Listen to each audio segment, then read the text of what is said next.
Alright. You know what? I don't even like this sitting position. What's this? I don't even like this. I don't want to lean back, but I want to be relaxed. Oh, breathe.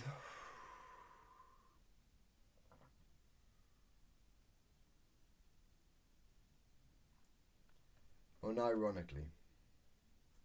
Or ironically. I don't know how to peg this down. Get off YouTube. Yeah. Get off YouTube.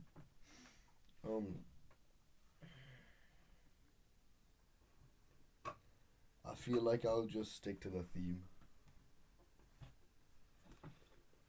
As my boy Thoreau said,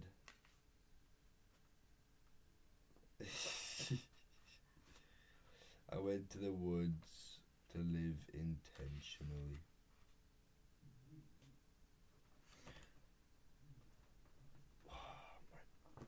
A banger. I think it's a beautiful time of the year because it's Lent. You know? It's a Lenten period. It's a period we all know. It's spring. New revivals. New growth. Good things coming back, Like, it's different. You get hit with this sunlight, especially if you're in the UK. You get hit with this sunlight. It's a clear, obvious change. Clear as day, literally. Because it'll be the same for everywhere else in the world. But if I could just try to describe where I am in Newcastle, it changes, man. Everything changes. The color of the sky. This baby blue we don't see too often. Not often enough. And the sun is different. It doesn't just bring light, it brings so much more than light, and you can't, it's undeniable. It's undeniable for me to say that spring is here. And I think what this season does well, and what the summer does well, is it reminds us to live. I think that's why people like the idea of going to tropical lands so much, because it reminds them to live. And they think that when they go to tropical lands, they'll live their best life. Because there's something about heat and the sun. There's something about the fact that even the whole earth itself is safe. When it's cold out, I can die, but once it hits 7-8 p.m. and you've still got this calm sort of, like, when you walk into a hot kitchen, and it's just nice and hot, like, not hot, but it's just, you could sleep in there. And that's what it is. You get to 8 p.m, it's still just chill. Sun's gone down even, and you're like, wow. I could just bust out a makeshift pillow and go to bed. And that's the comfort, the safety that the whole world gets in the summer. And it invites you to be one with the earth. It invites you to be one with the time you have, like, and it's such a corny thing to say, I think, but the oneness, oh my lord, the oneness, it comes around because it makes you think intentionally, it makes you live intentionally. And I think that what the summer should do, and has done for me in the past, is remind you to get off technology. The sun forces you to look up. The sun forces you to see how it reflects itself in the grass, and how it tells you to get to the beach, and it tells you to get out. You know, the sun will tell you to get out the house and not be on your shit all day. I think that's a good thing. I think that's an extremely good thing. You know, because well, it's no secret these days, and I don't think it ever was. Probably they try to make it, but you know, your phone's just not good for you. Your phone is just not good for you. I'll tell you what. Yesterday, it gets to about 11 o'clock, and I get a little notification on my phone that says YouTube 8 hours and 45 minutes, and I go fuck me. I've been on this, and then I realized, okay, be fair. You know, I I'm just I use YouTube for music all day. I was playing my playlist. I turned my phone upside down so I couldn't see it, and yeah, I was listening to it on the bus. I was listening on the walk. I was listening to it on the. But then I realized even if all I had was good music, like it's snowing, like it's the end of the world, and a couple other things in that genre. Yeah, very relaxing stuff. I'd say like really mellow instrumentals. Even if it was that, I think it forced us to recognize how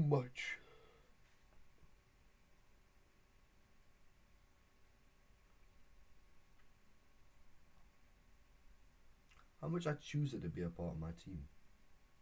And I choose to be a part of my team without vetting it. I don't say, okay, well, what's the pros and cons? I think a lot of us we do seek pleasure and comfort,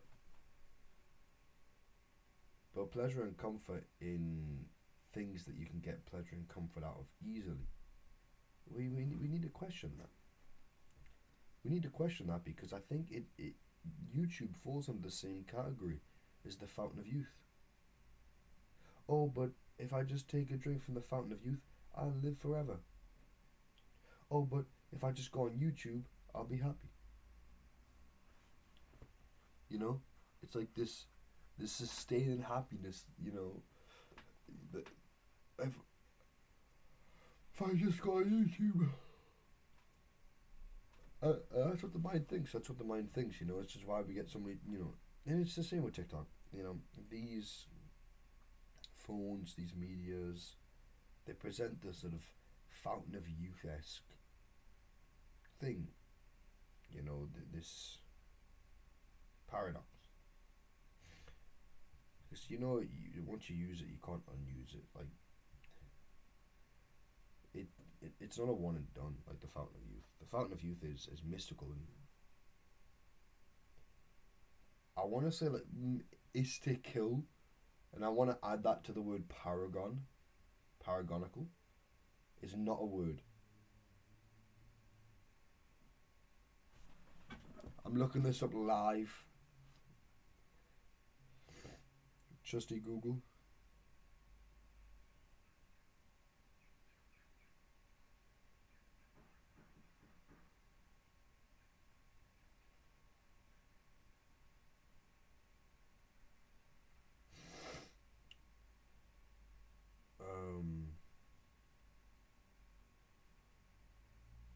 No.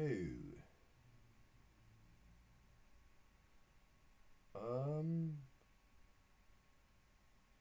Paradigmatic. What a fucking word. Word of the day. Paradigmatic. Yeah, it serves. It doesn't serve that purpose because you always need it again and again.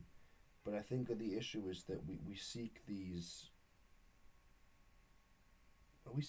answers in things that don't necessarily. And I feel like that's what society does in its downfall. It seeks answers and uses the quickest and easiest uh, way to succeed at them. And I'll come at industry for a second because Industry in concept is fantastic. Everyone can get a piece of it, or it makes that stamp on the world. But at the same time, industry is awful because you have an idea which may be really productive and fantastic, right? But then you take away the core of the idea, the I wanna like say something like fancy ass intelligentsia. Like you take the intelligence away from it. You take the soul away from it. You take like the creative part of it, and you just run it dry when you put it in industry. And all of a sudden, it's not this product that people have to suffer to get. It's not. Well, actually, it's not a thing people have to suffer to get. It's not an innovation. It then just becomes a thing on the shelf, you know. And I'd argue that people being able to use heat sources and find beautiful ways to cook, it's a fantastic thing. But over time, no one knows how to make a fire. You know, and I, it seems as though we live in a world in which we've been hit by shortcomings so hard, which are the side effects of picking the options we have. Paradigmatic, what a word. And I'll try to explain without sounding like an arsehole. When you pick that easy option, something might get solved, but in the grand scheme, it's not long term. If I go sleep with girls, it's not going to fill that hole in my heart. If I punch a person, it's not going to quench my anger, and so on. If I go on my phone, it's not going to quench my need for happiness and purpose, and so on. So I think we take these very small, very inconsequential, but humanly, emotively powerful desires, the desire to feel happiness, the desire to feel comfort, just simple comfort, simple comfort. Simple comfort is something that people will go far to achieve. But once you have it close by, you will forget everything else but comfort. The reason why comfort is such a beautiful thing and such a rarity is because of how hard it is to achieve. It is really hard to go from a single human with a bunch of rocks lined up next to you and to create a place in which you can be sheltered, or wood, for example, and so on. But industry makes that easy. And if you go camping at the end of the night and you're too tired to put your tent up, you'll realize how lucky it is and how beautiful it is that we have roofs. Yeah, but there's an explanation in this video that I'm not going to quite be able to explain. The feeling in my heart. Not that you lot are too dumb to understand. I'm too dumb to express it. That's the point. I think there is a reason why uh, pagan cultures seem to be so connected with their environment, because they had to fucking live in that environment. No two ways about it. Obviously, there's something to say about the state of the housing situation, but we step outside and all of a sudden we're camping and we become different people. We act like we're ancient shaman. The other day we went to the Pennines again, Blanchland, for a nice little walkabout, and we were getting back into the town, little village, getting back into the village, and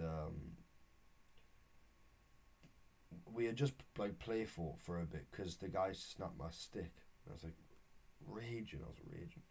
Funny enough, but when we were getting back, I went to leave my sleep back in the car, to go grab the book. That I was like, oh, we're in traffic, so we're chatting, but I was like, oh, we're in traffic, so I'm gonna post up and get like a good 5 pages read. And I lean back and I feel this pressure, and then I hear this snapping sound. I had one stick and I had another stick. He broke that stick, and this stick, as I'm going down, I break it. And I just think it's like karmic justice. Or it's a way to teach me to stop having attachment on things. In reality, a fucking stick broke. It's not that deep, but I just thought I could take something from it, and it was a beautiful stick. It was like winding like white, but it just didn't. It wasn't a walking stick. It was just gorgeous. Like it just was gorgeous. And yeah, I tried to take something from it. No, I can't remember the point I was making. We went to Blanchland and after we fought, I had a little nittle in my foot. So I said, you know what, guys, I'm gonna take this out of my foot for a minute. And I sat down and the sun just started to hit.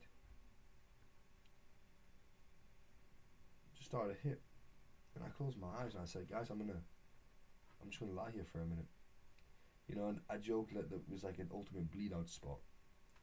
And I said, I lay down and they were standing there, and they were standing there awkwardly, and I was like, guys, look, man, we've got all the time in the world. Just lie down for 5 minutes. Trust. And the ground seemed to beautifully contort to the twists and bumps that my body makes, And I heard the water. There was a running river. There were the birds. There was the wind. The way the wind chimes like it is a river itself. There's a river in the leaves type shit. Can't be poetic without being a bit cringe. Like cringe at myself. Like, ooh, can't believe I said that. It was gorgeous, and I couldn't help but think, how beautiful it was in comparison with the everyday gorgeous that we get. The everyday dopamine. And the reason why summer sort of brings that emphasis is because, well, during the winter, let's be honest, you have to be shacked up. Culturally, everyone was shacked up during the winter. Everyone was just, let's not go out in that shit weather. And that's fine. But I think I'm so grateful for the good weather, because it just reminds you how, and honest to God, let this be the word, it just reminds you how pointless it is. This sort of, this quest for dopamine, and dopamine is definitely a modern definition of it, this sort of quest for peace and happiness that we find in things that just won't bring peace nor happiness. Peace and happiness comes from within. It comes from your ability to, well, that's it, right? Peace and happiness comes from your ability to be at peace and to be happy. It comes from your emotional control and your stability and how you react to situations. And when you replace that with YouTube, you get the sensation of joy without the effort of joy. And I think therein lies the crux of the video. The whole crux. That's what I always imagine when I'm saying that word, the whole crux. Therein lies the whole crux of the video.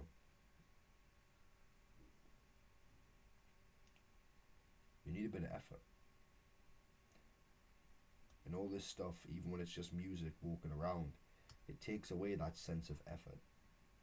Not to say we can't relax, but if I start scrolling right now, there's no effort of intentionally being happy. That's just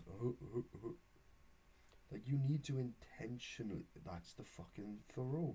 Yeah, I didn't know I'd bring that back. You need to intentionally live your life. Whoa, Thoreau's a fucking genius. You need to intentionally choose to be happy in a situation. And it's easier when the sun's out. Which is why I'm saying I'm grateful for the summer, because it's what it does. It makes you sit there and say, today I'll I'll be at peace. Today I can't complain, the sun's out. And that's the thing, we need that emotional control, that emotional stability to come from self, not the mobile. Not all the crap. It does now. Like, none of this shit actually serves to make you a better person. Like, just I'm not saying, like, look at these evil corporations with their big money and their capital and their desire to corrupt and control. I'm just saying, imagine the world that you wish to live in as your utopia. Imagine the actions you take to live in a utopia. And better yet, just imagine the actions that it would take for you to be the person you want to be inside a world that is bad. In a room full of heroin addicts, do I choose to shoot up? Or do I choose to help? And say, guys, whoa. Do I conform? You know, put yourself in those shoes and say, well, what actions do I need to do right now to make that the case? And that's intentional living.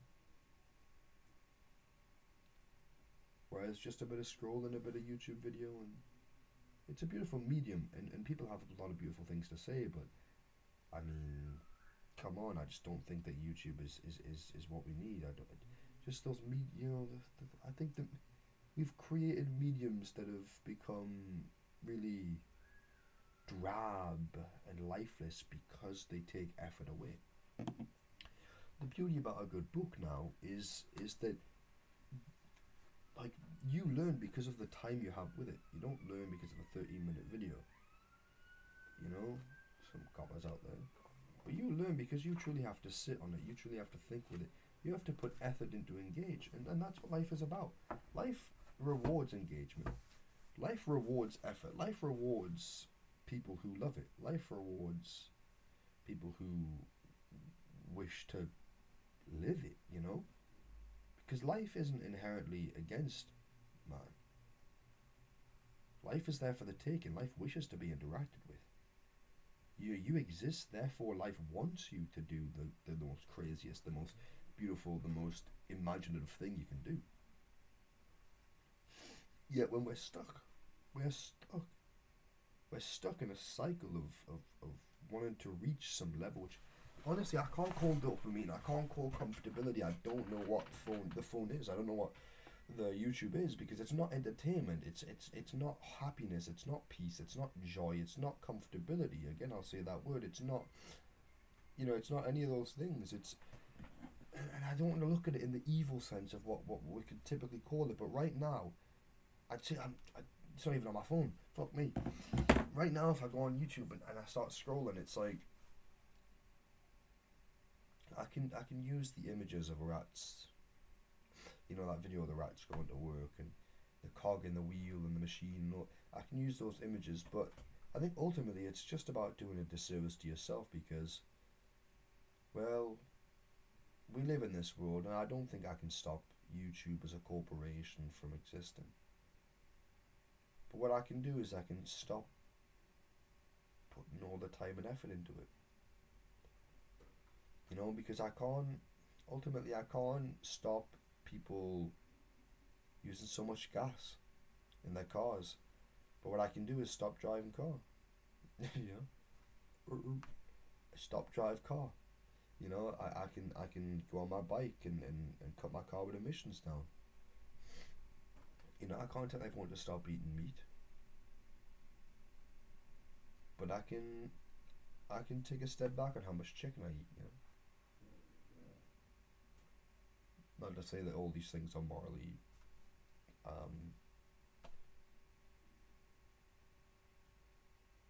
paradigmatic. I don't know. I forgot the word. Yeah, not to say that all these things are the right thing to do, like being vegan and so on. But the point being is that you can choose your utopia and you can choose to be the person that you want to be in it. You can choose to be the best version of yourself. The best version of it seems a bit American, But you can choose to be a good person, and that person chooses actions. And I think those actions, like, I judged, and this is where I sort of come at it, right? I judged a woman the other day because she was on the bus. It was yesterday, and she the baby was crying, but not crying a lot. The baby was going, and it would stop. Then it would stop. So she picked up the phone, and she put a little video on, and she showed it to the baby, and I said, this woman, this stupid woman. She doesn't know how she's ruining the world with this generation. Truly, I still believe that. The integration of the integration of the modern mediums, right? The methods we've adopted today, the culture that we've just gotten used to, the fact that we've gotten so used to it that there's a word I'm trying to reach. Like when people take drugs and then they're able to take harder drugs because they get used to it. They're not desensitized or anything like that. They've become like something with it. They don't think it's as bad as what it actually is. And she's using a phone, and the baby's just not quite interacting. You know, she's like, look, and then she starts playing with the baby, and it starts really interacting, and then it starts looking at the phone, and it gets its attention, but the baby looks away. And I think that's something to do with a child. A child's always looking for things. And I would equate this whole YouTube to a baby the same thing I would like hard sugar. We should not give it, it's like hard sugar. Babies when they taste an apple, super sweet. Super sweet. Babies when they taste candy, tastes like candy. Explosion. The same way YouTube, just explosion. The same way,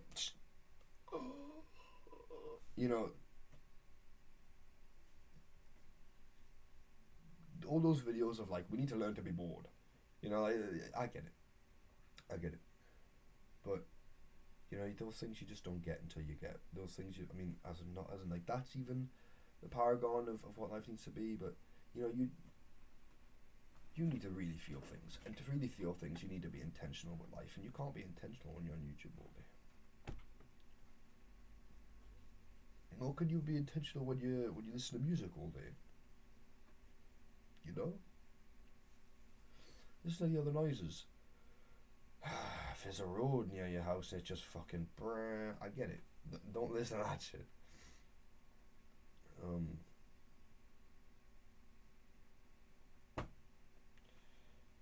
She puts the phone down. She puts the phone down and she picks up a little teddy bear / blanket. A teddy bear head with a blanket attached. Very small. Beautiful for a kid. She starts going, and the kid goes, starts moving its hand towards it. You can see its interaction starting to form. Thought, really.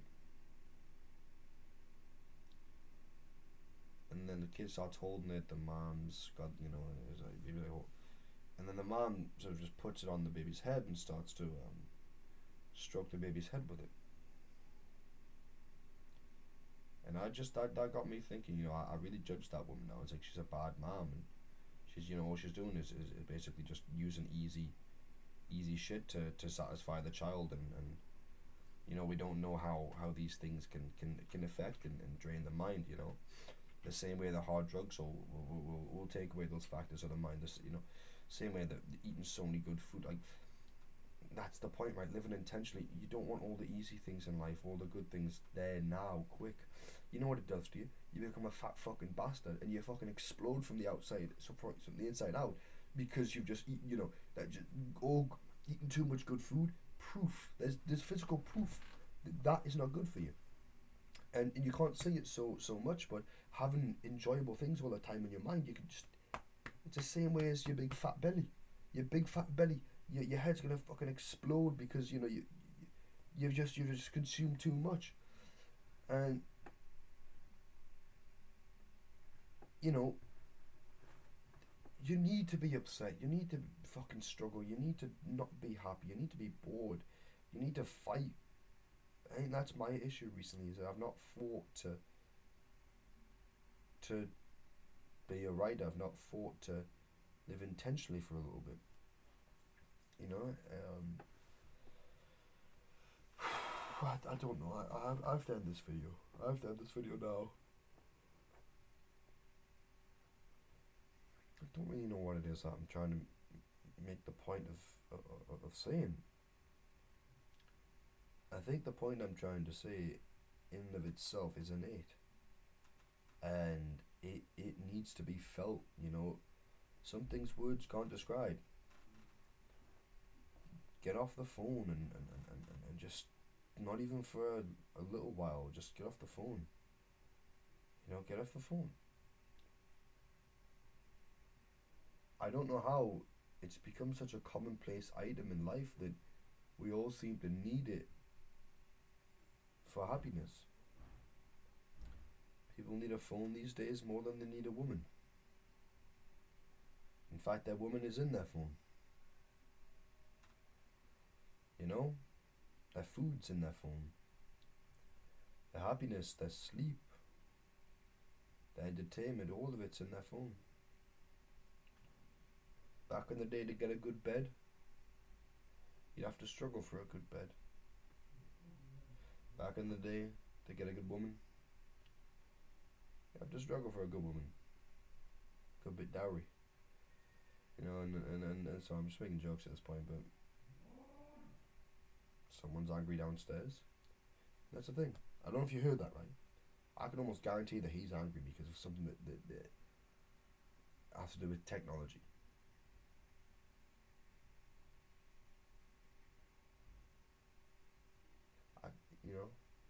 The telly, something. But just, I'm one of them like 2016 Cristiano Ronaldo low cortisol memes right now. Just like the whole dopamine low cortisol. We're really chemical with it. We're really analytical with our critiques. Just sit and feel the sun. Sit and listen to the birds. Read a good book. Create a good bit of art. Just do all those things because I just put a bit of effort in. It seems like throughout all of history, the more you put in, the more you'll get out. But we, in this point in history, we believe the more we sit and scroll, the more we'll get out. That all of this stuff can be effortless. We've convinced ourselves life can be effortless. What bullshit. What horrible bullshit that is. We're killing ourselves. And I would equate it to the fall of Rome, and I would equate it to the Colosseum, what is it? Circus and bread. Yeah, I think I can't remember a quote. What book was it in? Was it even in a book? It was. I don't know, but it was like I remember like two different authors describing the circumstances of the downfall of Rome and like circus and bread. It was. It might have been a video. But you get my point. We seem to be told that throughout industry as well, throughout industry itself, it says, you guys relax, we'll do the hard work. Look, you got me praying like a Muslim now, look. It says, industry says, no guys, we'll put the hard work in. All you have to do is go to work, come back home and relax. No. It's just silly things. Hard work has to come from you. You have to put hard work in to get good reward out. Remember that. Because that's a staple of life. And for some reason, we've seemed to just completely forgotten that, you know, and I think that's why so many people struggle these days, is because we forget basic.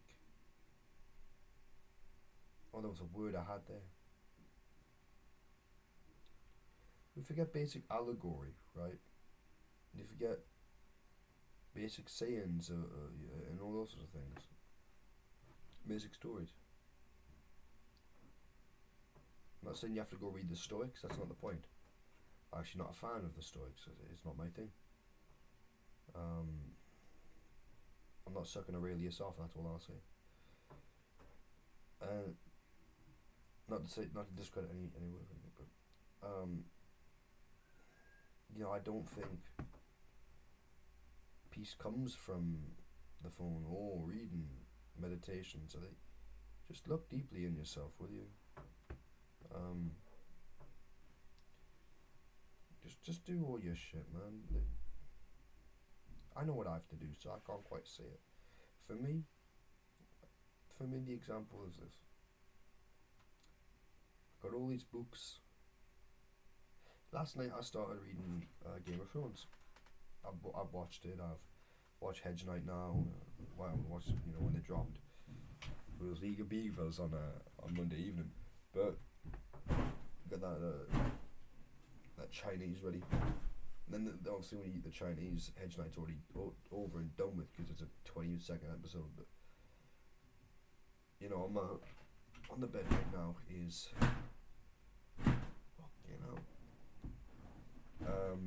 Game of Thrones and The Way of Kings, or Way of Kings, you know, Bryan Sands.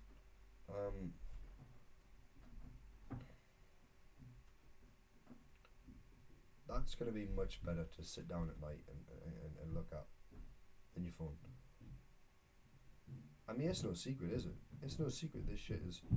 My arms are fucking huge in this angle.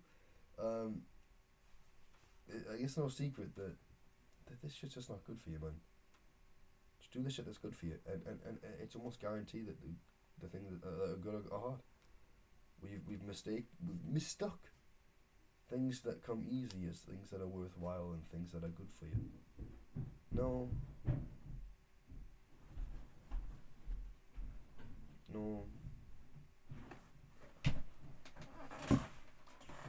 you just can't quite do that. You know, you just can't quite fit into that one. And get off your phone, because you'll know who you are a bit more. Just guarantee that nothing bad comes from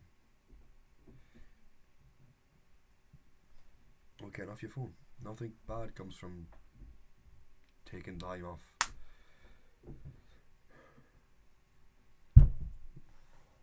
Fuck me.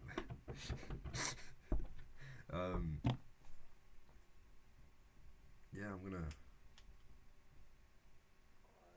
gonna go now. Learn an instrument, paint a picture, write a poem, read a book, write down your thoughts.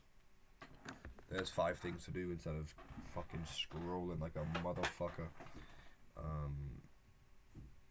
And they'll all make you feel like you're shit, useless, uneducated, incapable. But at the end of the day, come on. It was at Wormwood or someone, right? The Rohirrim, the king, I forget his name. You know, the way he's got that little guy on his side. Damn, it's been a while since I read Lord of the Rings, or even watched it actually. You know, like, YouTube's all of that. Yes, sir. Good choice, sir. Oh, yes, sir.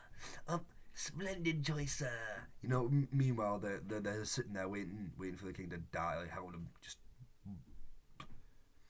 and all this shit where it's like, you didn't play that note right. It's never, you violent, rotten, fuck, piece of shit cunt, you didn't play that note right.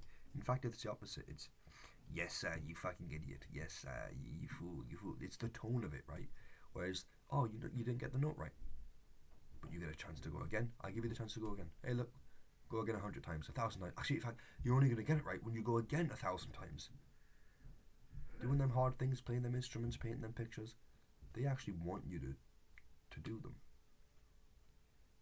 But this phone, it invites you in, and it's a den of snakes. It's a den of snakes. It's a Proverbs 7 essentially, right? The adulterous woman. You know, it's like, yo, come in the house, come in the house, and all of a sudden, you need. The husband's coming home, smacking you on the lips, and that's that for you. You know. Meanwhile, you walk away, you go paint a good picture, and it's like, I could have went in that gal's house, but instead, you know, I mean, all these examples are going to get lost in translation, you know. Yeah, no, it just all the harder things in life. Hard doesn't intrinsically mean bad, you know. Good doesn't intrinsically mean good, I think, or like joy, you know. The YouTube stuff, the scrolling. Ultimately, what I'm saying is, like, they're labours of love, and because they're labours of love, they'll love you back, but you can get no love back from YouTube because there is no labour. Essentially, there is no love. You know, put some labours of love in there. And with that, I'll do the one thing that I should have done a while ago. Don't see that. Don't look at that bullshit. That's from Rucker Beach. Oh, I've got no pants on. Can you see me boxers? No. It's not yet varnished. But this is the painting so far. I proclaim it done. And yeah. You see me ass. I proclaim it done. That's that. And I gotta say, it was effort to do it, and the whole time I feel like I was shit while painting it. And now, even if it is bad, if someone wants to say that's fucking shite, I like it, and I learned a lot from it. Oh, it really is that damn phone.